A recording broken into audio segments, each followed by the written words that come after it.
One good day in Geometry Gold on a Friday. We are looking at PO10, which is familiar to us because we've talked about perimeter, area, circumference.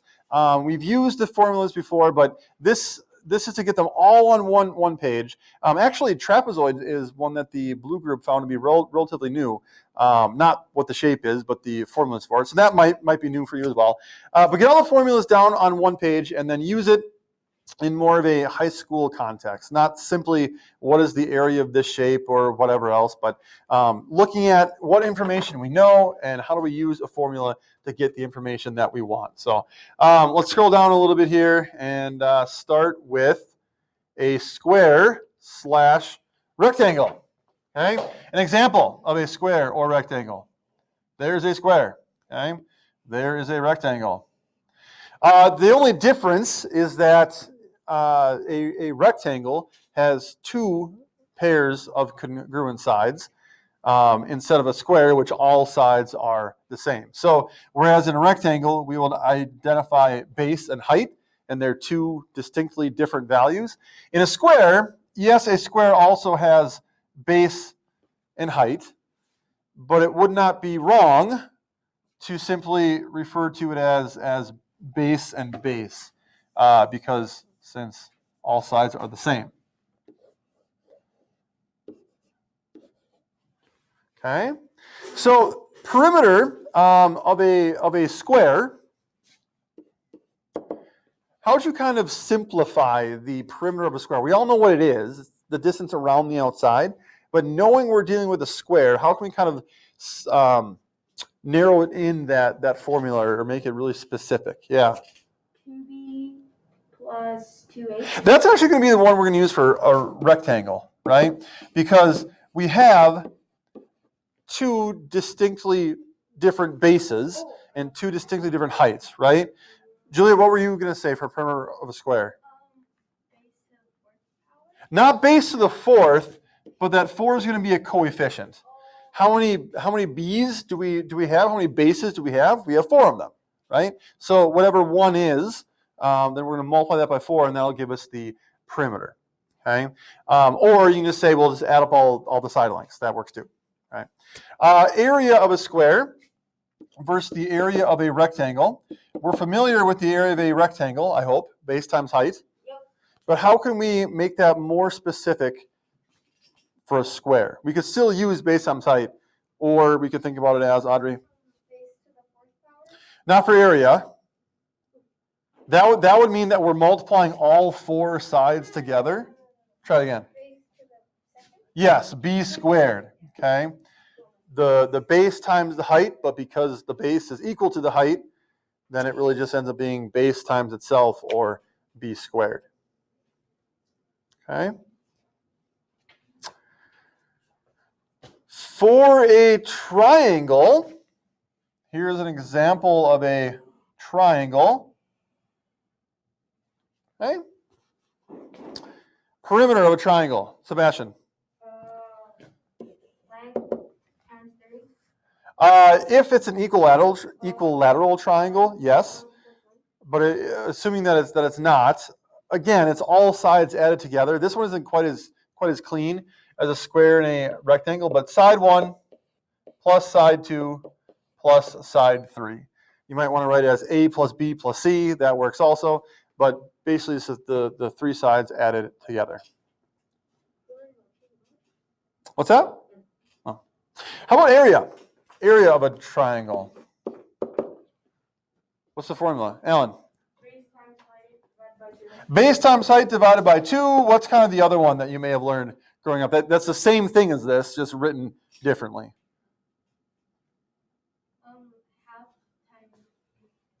Yep, half times base times height.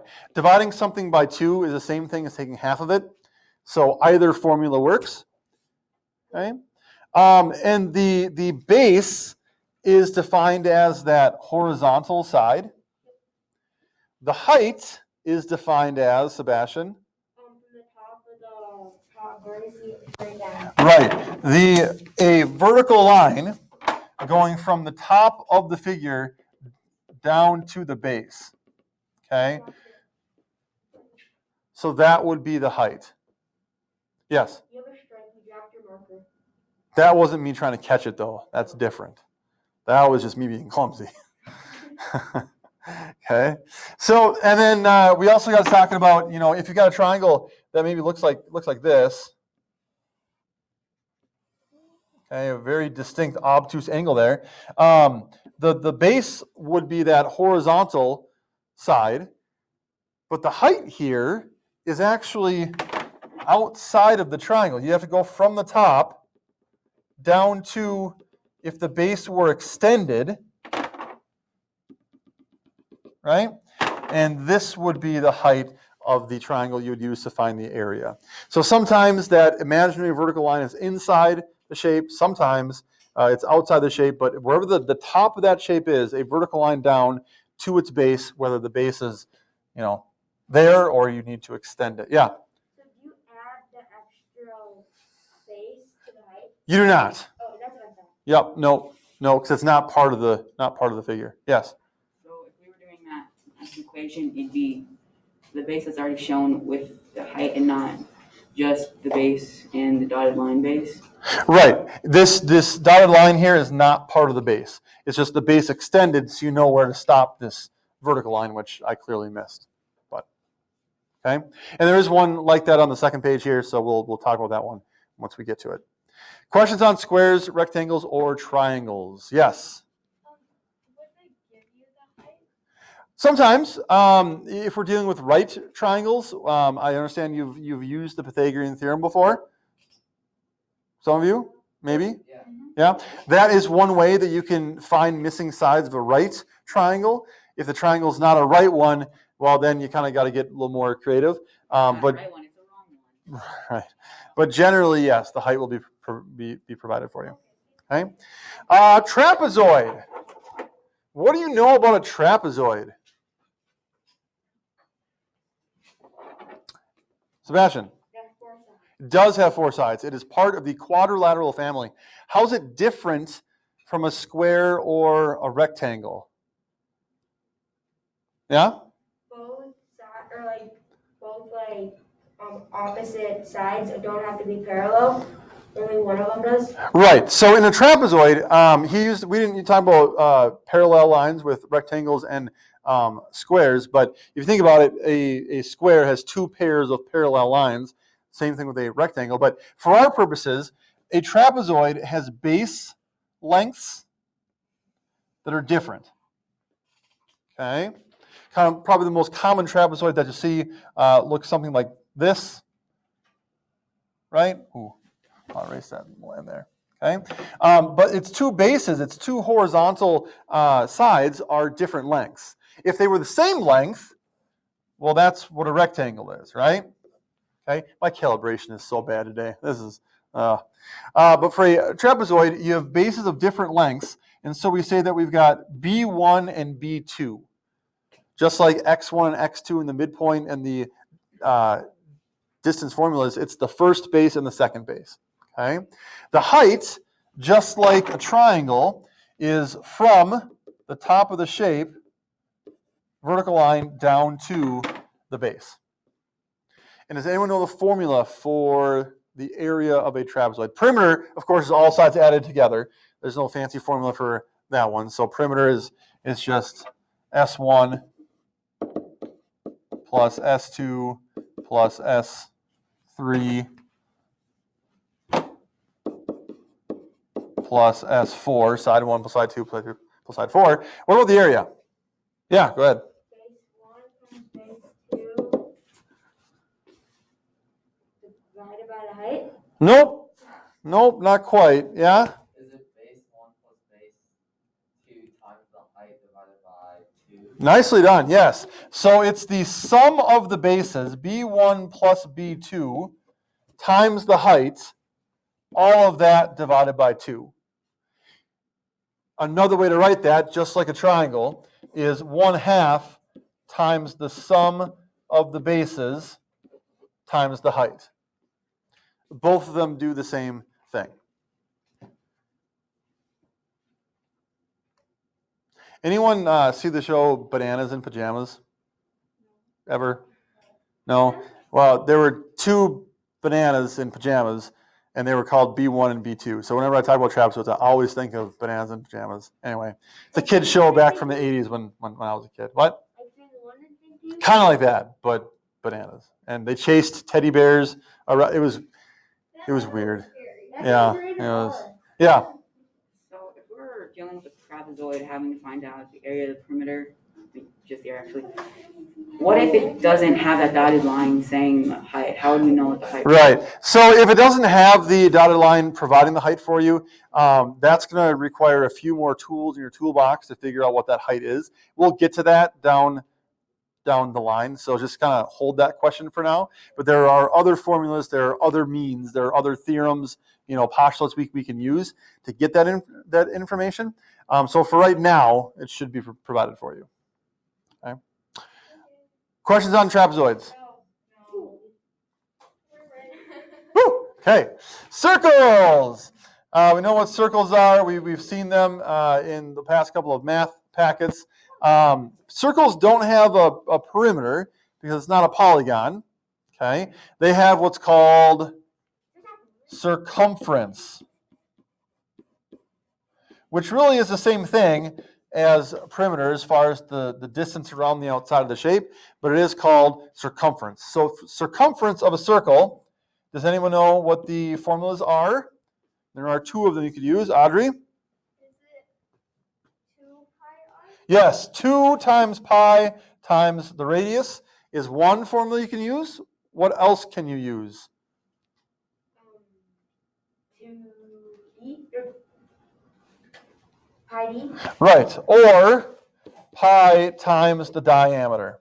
Okay, we explained the formulas for a triangle that dividing by 2 and multiplying by 1/2 is the same thing. That's why there are two of them. Why can there be two formulas here? What about them makes them work, Audrey? Because the reason why you're like 2 pi r is because of the diameter, like the radius is half of the diameter. Exactly, right? 2 times the radius will equal the diameter. Okay, so you can get there very easily regardless if you have just the radius or the whole diameter. But that's why pi is such a fascinating value, because no matter how big or how small your circle is, whether it's my Club 250 up over there on the board, or the clock over there, or do I have any other circles in here? I don't know. But no matter what size circle you have, the distance around the outside of the circle, that circumference, is always 3.14 times the diameter. Okay, always. And so that was going to be the circumference. How about the area of a circle? Area, yes. Pi r squared, which is eerily similar to that circumference one, 2 pi r, but a coefficient of 2 versus a power of 2. They do very different things. Yes? On your calculator, should we use the pi button or 3.1? Either one's fine. I think this week in Geometry Con, you've got to find area of circles. Pay attention to how it wants you to write your answers.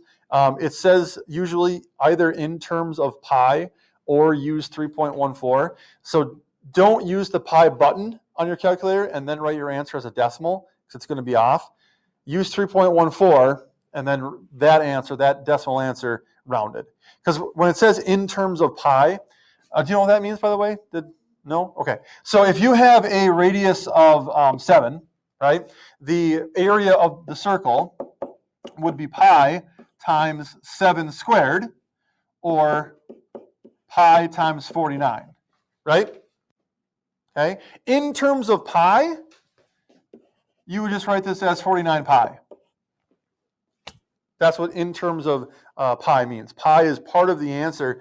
It's saying that we're multiplying 49 by pi to get there. So if you want to do it that way, great. Otherwise, use 3.14 and then get that decimal answer. Yes?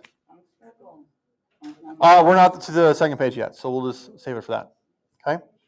Questions on circles? Last class did not figure this out before the end of the period, so I'll pose it to you, see if you can do it. There is one value for the radius of a circle that will make the circumference equal to the area. Obviously not in units, because area is units squared and circumference is like a length, but the number. There's one value for the radius of a circle that makes the circumference equal to the area. What's that? I gotta remember. You say no? Yeah. Yes, there is. No, I mean, like, Oh, you want me to hurry up? no, I meant like, no, I don't. Oh, you don't want to do that. Oh, okay. Thank you for your honesty. Okay, so see if you can figure it out before the end of the class period. Julia, do you have a question? Oh, no, I. Okay. Thank you. Alan? 0. Not 0. That's not a length. You can't have a radius of 0 because that's non-existent. So, but your head's in the right place, but just not quite not quite there. Okay, the second page. Here's where we're going to use these formulas to kind of help us figure out various values. This is the one that I want to talk about specifically. The area of the triangle is 66 square meters, and we're looking to find the height. Okay, so here's where you know what the formula for the area of a triangle is: 1/2 times base times height. What information are we given? The base, so I can replace b with 12. And of course, my 1/2 is going to stay 1/2 because that's 1/2 regardless of what my other values are. We're looking for h, so that's going to remain a variable. What else do we know?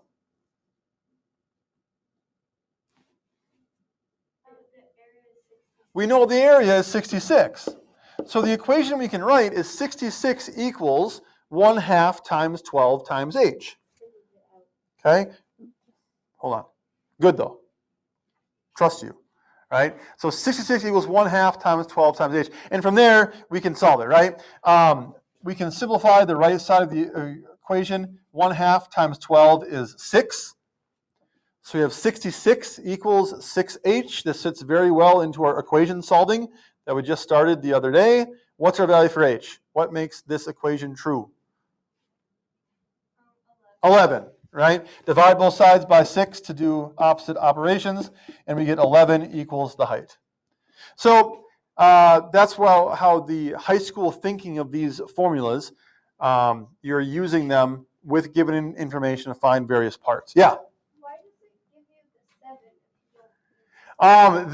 This figure came from a different type of question. I just used it because it had, so, and that's part of it too. Sometimes you'll get information that you don't need, and you have to recognize, is this really something I'm using or something else? So that was kind of extra info there. Sebastian claims he has found the value of a radius that makes the circumference equal to the area. What did you come up with?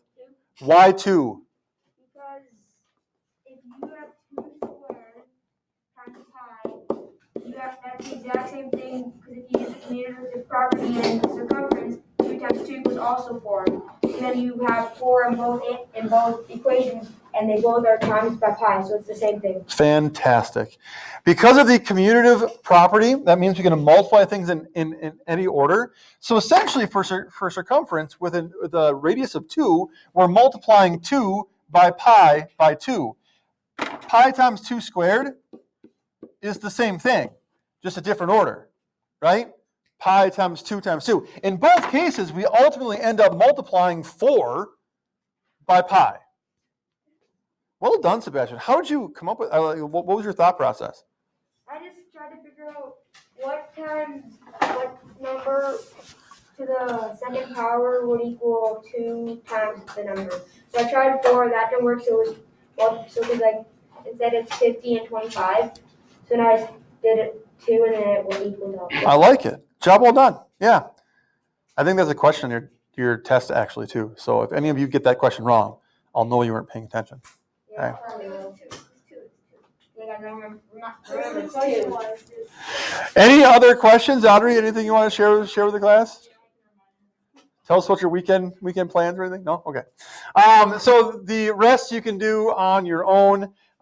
Lucas, you had a question on the circle here? So the circle, for when finding the circumference area, Should we keep it in terms of pi, or should we actually solve? Whether you write it in terms of pi or round to the nearest hundredth is up to you. Khan will ask for one or the other. Okay, so just pay attention to that. For me personally, I don't really care. Yeah. Was it the circumference and the area the same? Yes, the value for a radius that makes the circumference and area the same. And that is 2. Then you have a trapezoid. You find the area of that. Down here, the 2 brain busters. This first one looks kind of like a toppled over silo maybe, or a lane on a basketball court or something. But essentially, what shapes do we have here that make up this figure? What? A half circle. What's the formula for the area of a half circle? Looks like a D. What's the formula for the area of a half circle?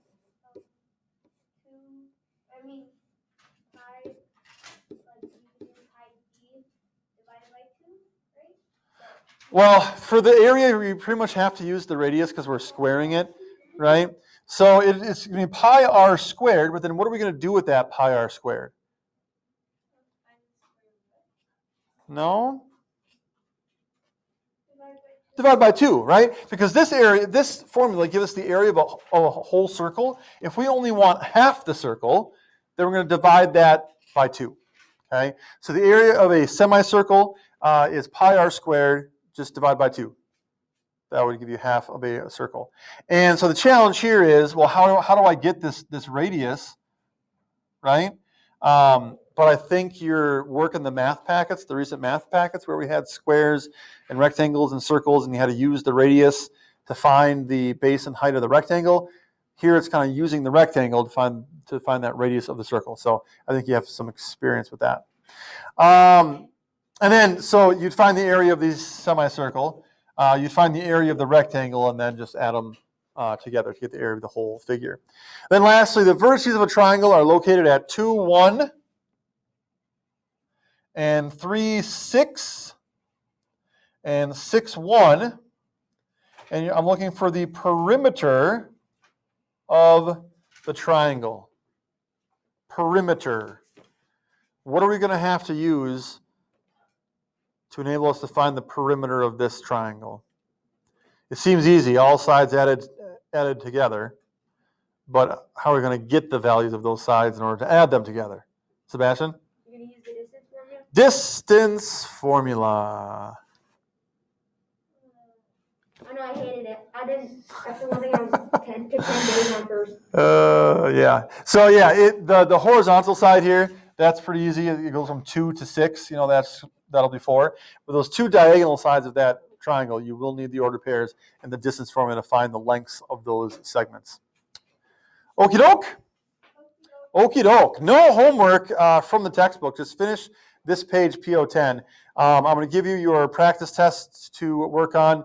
If you are wanting to leave, you can take your answer key and buzz out. That's cool. If you want to stay and work a little bit, then I'll give you your answer key when you're ready to go. That works as well. But we're done. Unit 1 is in the books. That is how you math.